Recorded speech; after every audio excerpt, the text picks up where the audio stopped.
Hello and welcome to the channel. Today we're going to be checking out an amp that I think is one of the best solid state amps ever made, and certainly one of my personal favourites. It's an amp that I've picked up myself fairly recently but has already become a really useful tool when it comes to tracking and filling out extra guitar tracks. I am of course talking about the Peavey Bandit 65. Now chances are that you'll recognise the Peavey Bandit name, as it's been an amp that's been around for a good while now.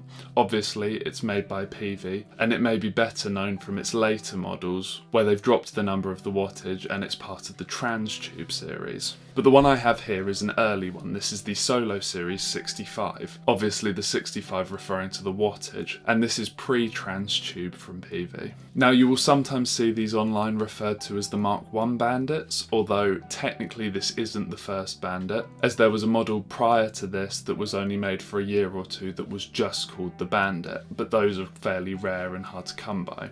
This was the first sort of more common amp, and as I've said several times, it's the Bandit 65, with later Bandits being slightly higher in wattage. Now while I can't tell you what year the specific amp that we're looking at is from, as the serial number sticker has been removed from the back of this particular example, these were made in the mid-80s, so it will be from sometime around then. So let's take a look at the controls first, before we get into some tones. So on the first of the two channels, because yes, this is technically a two-channel amp, although we'll get into why I say it's kind of one and a half more so in a minute, and more importantly the reason I can't show you both channels today. But the first channel of which is the lead gain channel, so you have a pre-gain, like on a lot of Peavey amps. You then have the reason why I wanted this specific model of Bandit, that being the saturation control, which is almost more of a distortion pedal type circuit within the amp that you can blend in with the gain that the pre-gain gives you. And it allows you to get some really cool and slightly more unique, fuzzier sort of tones like you heard at the start of the video, which is the real reason I wanted this amp. You've then got your post gain, which is effectively your master volume. Then moving over to the next channel, as it is,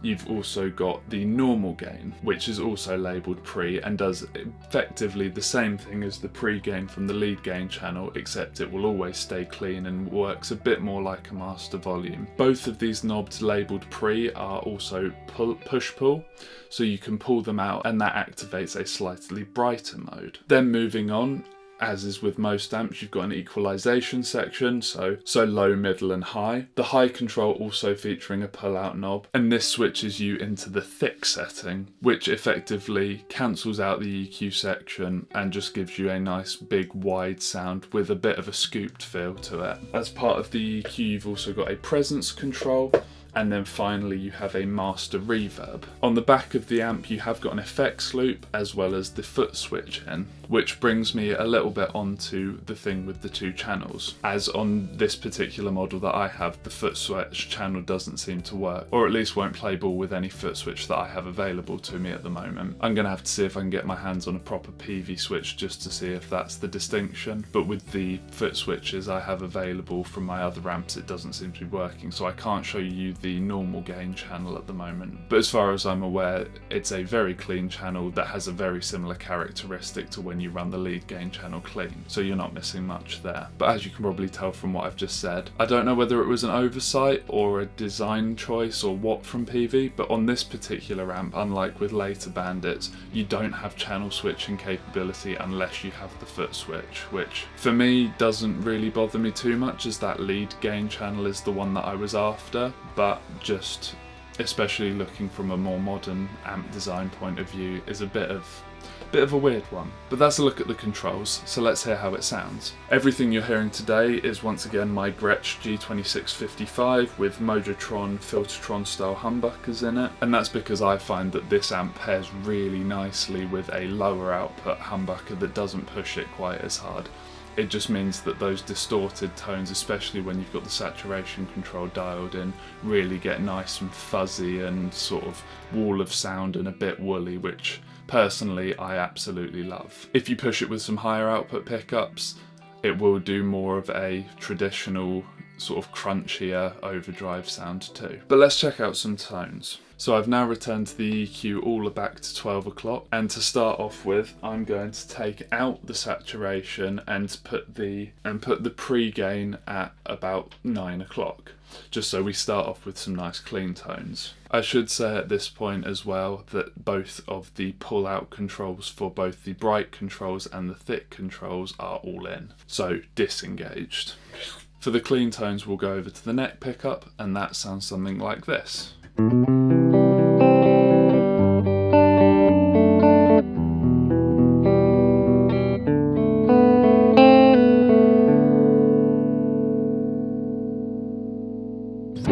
And as you can hear, like is the case with most solid state amps, it's a fairly solid, just fairly straightforward clean tone. While we are completely clean as well, I'll just go through the reverb controls, because really that's more where you're likely to use it. So I'll start by cranking it all the way up, and with the reverb fully up, this is what you get.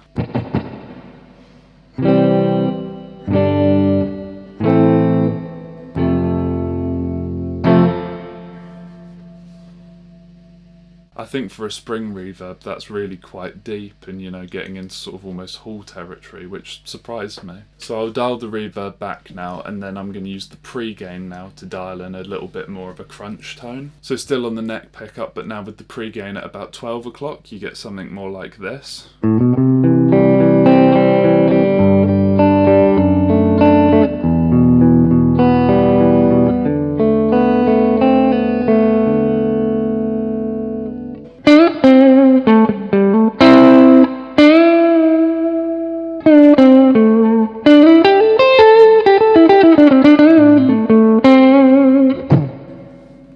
So maybe not quite a crunch tone, but it certainly feels like it's on the edge of that. And while we're here, I'm also just going to pull out the pre-gain to put it into the bright mode, and that gives us something that sounds like this.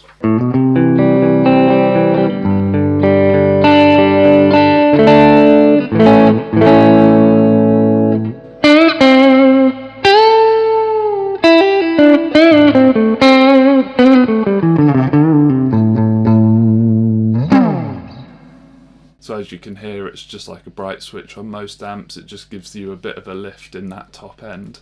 I've now taken the reverb out and taken the pre-gain with the bright switch still engaged up to about 3 o'clock. And now switching over to the neck pickup, because we're certainly into more crunchy territory now, sounds something like this.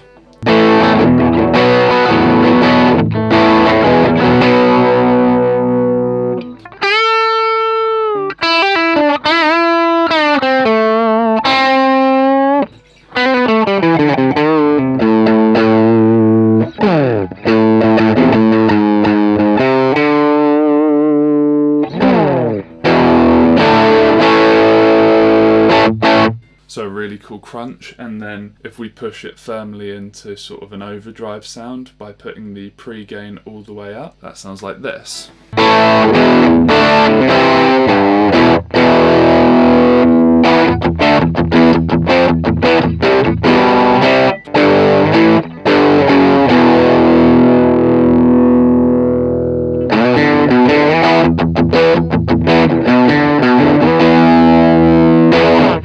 And this is why I really like this amp. I think that's a great overdrive sound for a solid state amp especially. So I've now taken the pre-gain back down to about 9 o'clock, and I'm going to start to roll in some of the saturation control instead, just to give you an idea of what that sounds like and how that differs from the pre-gain overdriven sound. So here's just the pre-gain at 9 o'clock with the bright engaged.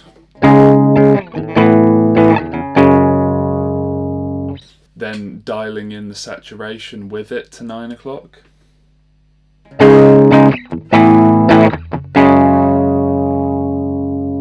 Then bringing the saturation up to about 12 o'clock.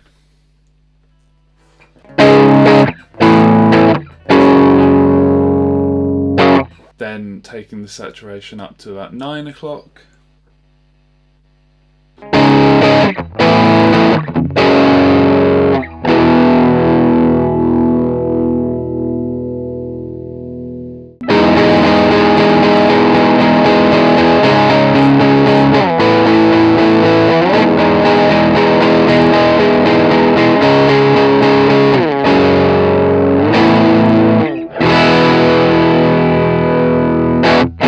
So hopefully you can hear there that the saturation control is, you know, a bit more fuzzy and more like a distortion pedal type of thing when compared to the pre-gain. And obviously you can balance both of these in various different ways to achieve all sorts of different tones. But for me personally, like you heard at the start, I like to go for that big wall of sound sort of thing. So what I will do is I will just completely crank the saturation, and then I'll also bring the pre-gain up to about 9 o'clock. So really that's giving you all of the gain that this amp has to offer, and that sounds something like this.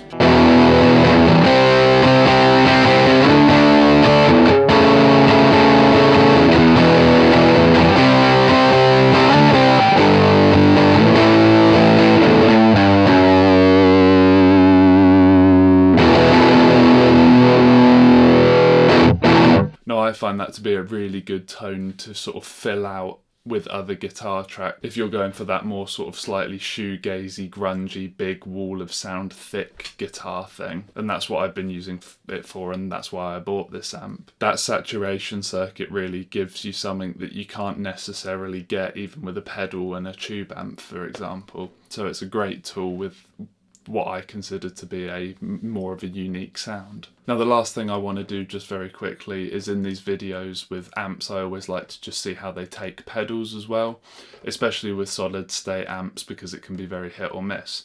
So I'm just going to set up a quick cleanish tone and then we'll put some drive, some fuzz and some modulation in front of it and just see how it reacts. So here's our starting tone. It's a bit crunchy but still fairly clean.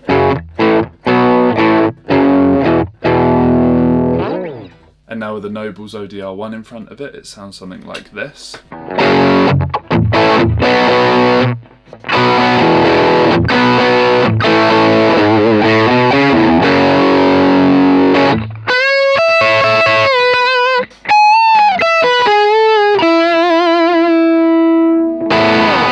So that, especially for a solid state amp, takes drive surprisingly well. Let's now try a little bit of fuzz out. So I've got a Russian Big Muff here.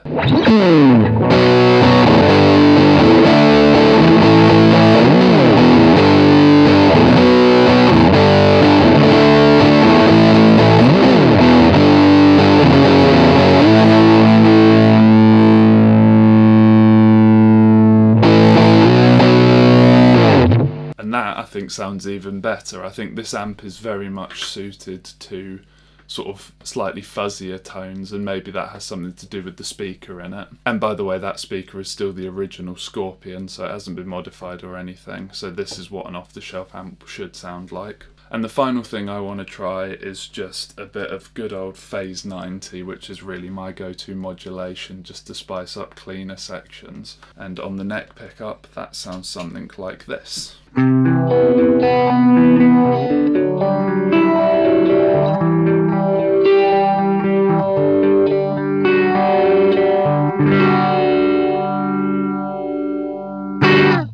So for me that passes all of the pedal tests and I'd say makes a pretty good pedal platform. So as you've probably been able to tell throughout this video, I've talked this amp up quite a lot, and like I said at the start, I do genuinely think this is one of the best solid state amps that's ever been made. And specifically this model for me is just a perfect studio tool especially. And the thing that really wins it for me is the fact that these things can be had over here in the UK for well under £100. I think I paid about 50 quid for mine, although it's in slightly rougher state. And of course you can still pick up later Bandits too, all the way up to the new ones which I believe are still in production coming out of China now.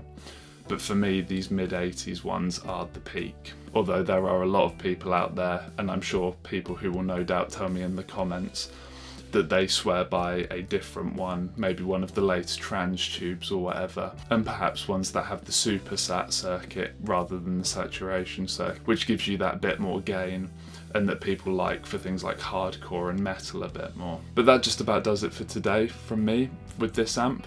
So let me know your thoughts down in the comments below if you've ever played one or owned a Bandit, and especially if you're UK based. I know these amps and Peavey in general is more popular over the other side of the pond in America, so I'd be especially interested to hear from my UK viewers what their experiences are like. But as always, thank you very much for watching, and I'll see you in the next one.